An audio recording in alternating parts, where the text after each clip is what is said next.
Hello guys, welcome to my channel সমাধান। আজকে আমরা করব টেন্সের 9 নম্বর পার্ট অর্থাৎ ফিউচার টেন্সের ফার্স্ট টার্ম অর্থাৎ ফিউচার ইনডিফাইনাইট টেন্স বা সাধারণ ভবিষ্যৎ। সাধারণ ভবিষ্যতেরও আমরা 6 টাইপ অফ সেন্টেন্স কনস্ট্রাক্ট করা শিখব। Positive, negative, positive interrogative, negative interrogative, WH word question সেটারও পজিটিভ আর নেগেটিভ। তো আগে দেখে নিই সিম্পল ফিউচার বা ফিউচার ইনডিফিনাইট টেন্সটা কী। ভবিষ্যতে কোনো ঘটনা সাধারণভাবে ঘটবে বোঝালে, অর্থাৎ আমি মামা বাড়ি যাব, আগামীকাল বৃষ্টি হবে, জুন মাসে আমাদের পরীক্ষা হবে, 10 দিন পর স্কুল খুলবে। তো ভবিষ্যতে সাধারণভাবে কোনো ঘটনা ঘটছে বোঝালেই হয়ে যায় কি আমার ফিউচার ইনডিফিনাইট টেন্স। ওকে, তো ফিউচার ইনডিফিনাইট টেন্সের বাংলায় চেনার উপায়, ক্রিয়াপদের শেষে ব, বে, বেন ইত্যাদি থাকবেই। ওকে, যেমন এখানে আমি আগামীকাল চিড়িয়াখানায় যাব, এখানে কি রয়েছে? ক্রিয়াপদের শেষে ব রয়েছে। ওকে, এবার এখানে সেন্টেন্স কনস্ট্রাক্ট করার রুল কি? নর্মাল রুলটা হলো সাবজেক্ট, তারপর বসে শ্যাল বা উইল, তারপর ভার্ব, তারপর অবজেক্ট। এবার শ্যাল বা উইলের ক্ষেত্রে রুল কি? শ্যাল কখন বসে? জাস্ট ফার্স্ট পারসনে, অর্থাৎ আই আর উইতে। আর উইল বাকি সব কিছুর ক্ষেত্রে বসে, ইউ, হি, শি। ওকে, কিন্তু এখনকার দিনে আমরা অনেক সময় আই বা উইর ক্ষেত্রেও উইল বসে। আমরা যখন কথা বলি তো তখন শ্যালের অতটা চল নেই, উইলও বসে যায়। তো এখানে আমাকে সেন্টেন্সটা কি আছে? আমি আগামীকাল চিড়িয়াখানায় যাব। তো ডেফিনেটলি কে যাবে? আমি। তো সাবজেক্টটা আমার কি? আমি। তারপর ভার্বটা কি? যাব। আর এই বাকিটা হলো গিয়ে অবজেক্ট, রাইট? তো এটাকে কনস্ট্রাক্ট করি। তো প্রথমেই আসবে কি? সাবজেক্ট আই, তারপর আমার কে আসবে? শ্যাল, তারপর কি? ভার্ব, অর্থাৎ যাওয়া ইংলিশ গো, আর ভার্বের সিম্পল ফর্মটাই বসে যাবে। তো I shall go to the. এবার অবজেক্ট কি? চিড়িয়াখানায়, তো জু। আর কবে? না আগামীকাল, তো টুমরো। ওকে, এটা তো গেল আমার হচ্ছে গিয়ে সিম্পল অর্থাৎ সাধারণভাবে কনস্ট্রাক্টেড রুল। এবার যদি নেগেটিভ হয়, রাইট, মানে না বাচক, কিচ্ছু না, শ্যাল বা উইলের পর জাস্ট একটা নট বসে যাবে। ওকে, তো এটাই, এই বাক্যটাকেই আমরা কনস্ট্রাক্ট করি। এখানে জাস্ট কী হয়ে যাবে? একটা না। তো বাকি সব কিছু সেম থাকবে, জাস্ট শ্যাল বা উইলের পর একটা নট অ্যাড হবে। তাহলে সাবজেক্ট আমি, তো আই, তারপরে কী হবে? শ্যাল, তারপরে কী হবে? যাব না জন্য নট, তারপর ভার্ব, রাইট, তো গো টু, তারপর কি আমার সাবজেক্ট আর ভার্ব বাদে বাকিটা অবজেক্ট। তো গো টু দ্য জু, কবে যাব না? টুমরো। ক্লিয়ার? এবার আমরা করব interrogative sentence. By the way, এই রুলসগুলো কপি করার কোনো দরকার নেই, জাস্ট ডেসক্রিপশন বক্সে গেলে PDF থেকে সমস্ত রুলস উইথ এক্সাম্পল পেয়ে যাব। তো ইন্টারোগেটিভ সেন্টেন্স বা হ্যাঁ বা চোখ প্রশ্ন, প্রশ্ন কী করে কনস্ট্রাক্ট করব? সিম্পল, জাস্ট শ্যাল বা উইলটা সামনে চলে আসবে, বাকি সাবজেক্ট, ভার্ব, অবজেক্ট। তো এই বাক্যটাতে সাবজেক্ট কি আমার? তুমি কি কাল কলেজে যাবে? তো সাবজেক্ট হলো তুমি, ভার্ব হলো যাবে, বাকি সব কিছু কি? অবজেক্ট। জাস্ট এখানে কিটার জন্য প্রশ্ন হচ্ছে, তাই আগে চলে আসছে কি? উইল, কজ ইউ এর সাথে বসে উইল হলো।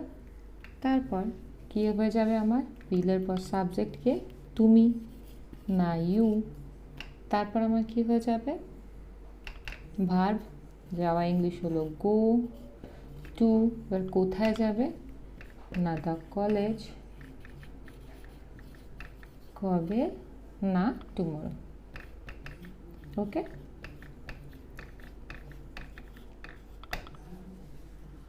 এবার এটা যদি পজিটিভ হয়, এই সরি নেগেটিভ হয়, অর্থাৎ না বাচক, তো আমার কাছে একটা নট চলে আসে। শ্যাল বা উইলের পরেও নটটা বসাতে পারি, বা আমি সাবজেক্টের পরেও নট বসাতে পারি।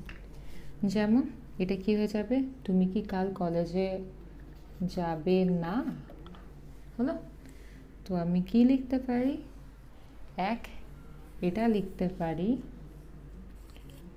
ওন্ট। ওকে, তো won't you go to the college tomorrow, এইভাবে হতে পারে। বা কি হয়ে যেতে পারে, উইল ইউ, সাবজেক্টের পর বসে যাচ্ছে কি নট, তো will you not go to the college tomorrow. Okay, same, প্রথমে আমার শ্যাল বা উইল বসলো, তারপর কি বসছে, সাবজেক্ট বসলো, নায়ের জন্য নট বসলো, তারপর কি ভার্ব বসলো, তারপর অবজেক্ট বসে গেল। তাহলে ইন্টারোগেটিভ সেন্টেন্স কনস্ট্রাক্ট করাও হয়ে গেল, খুব ইজি। এবার আমরা করব WH ওয়ার্ডের সাহায্যে ইন্টারোগেটিভ কোশ্চেন। WH ওয়ার্ড মানে হু, ওয়্যার, ওয়েন, ওয়াই ইত্যাদি। ডিসক্রিপশন বক্সে দেওয়া যে পিডিএফটা আছে সেখানে প্রত্যেকটা WH ওয়ার্ড, তার মিনিং এবং তার সাথে এক্সাম্পল দেওয়া আছে যে কীভাবে WH ওয়ার্ডের সাহায্যে আমরা ফিউচার ইনডিফিনাইট টেন্সের কোশ্চেন কনস্ট্রাক্ট করব। ওকে, তো দেখে নিই নিয়মটা। নিয়মটা কি, সিম্পল, ফার্স্টেই বসে যাচ্ছে WH ওয়ার্ড, বা তারপর বাকি ইন্টারোগেটিভ সেন্টেন্স লেখার রুল, অর্থাৎ শ্যাল বা will, next subject, next verb, next object, simple. তো জাস্ট WH ওয়ার্ডটা অ্যাড হয়ে যাচ্ছে। তো এই আমার বাক্য, দীপা কবে দীঘায় ঘুরতে যাবে, এই বাক্যটাতে আমার সাবজেক্ট কে যাবে, না অবভিয়াসলি দীপা। আর কি ভার্ব কি, ঘুরতে যাবে। আর এখানে WH ওয়ার্ডটা কোনটা, না কবে, তাহলে এটা আমার কি WH ওয়ার্ড, আর বাকিটা আমার কি অবজেক্ট। জাস্ট এইবার স্ট্রাকচার অনুযায়ী বাক্য লিখে ফেলি। তো প্রথমেই চলে আসবে WH ওয়ার্ড, কে, না কবে, কবের ইংলিশ কি ওয়েন, তারপর দীপার জন্য কি হয়ে যাচ্ছে উইল, হলো। তারপর হয়ে যাচ্ছে কি আমার ভার্ব, তো তারপর হয়ে যাচ্ছে সাবজেক্ট। ওকে, তো সাবজেক্ট আমার কে দীপা, তো ওয়েন উইল দীপা, তারপর আসছে কে ভার্ব, ঘুরতে যাওয়াটা একটা ভার্ব, তো ঘুরতে যাওয়া ইংলিশ কি ভিজিট, তো when will Dipa visit, object কে দীঘা।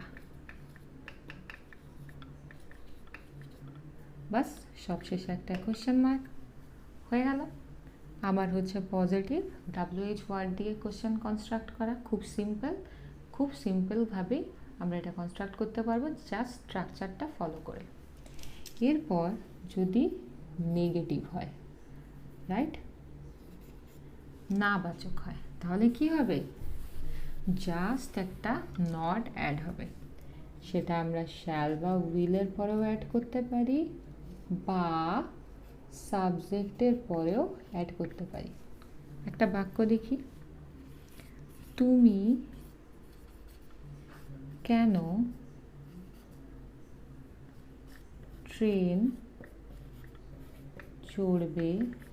ট্রেনে চড়বে না, তাহলে না আছে, নেগেটিভ কোশ্চেন।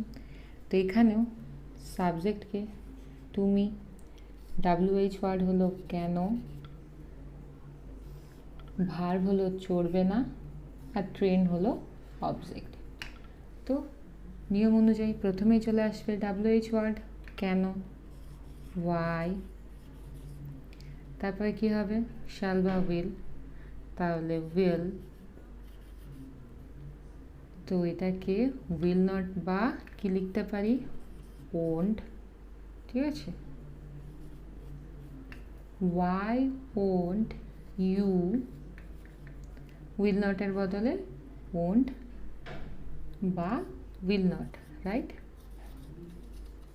তো ওয়াই উইল নট ইউ, তারপর আমার কি ভার্ব, তো রাইড, তারপর কি অবজেক্ট ট্রেন, এইভাবে হতে পারে। বা জাস্ট নটটা কোথায় বসে যেতে পারে, ওয়াই উইল ইউ নট, কোথায় বসছি সাবজেক্টের পরে, রাইড ট্রেন। ক্লিয়ার? নটটা নিয়ে আমরা লিবারেল, নটটাকে আমাদের পছন্দ মতো যে কোনো জায়গায় বসাতে পারি। তাহলে এই হয়ে গেল আমার ফিউচার ইনডিফিনাইট টেন্সের 6 রকমভাবে সেন্টেন্স কনস্ট্রাকশন। ওকে, তো আশা করি এই ভিডিওটা দেখে তোমরা উপকৃত হবে। Thanks for watching.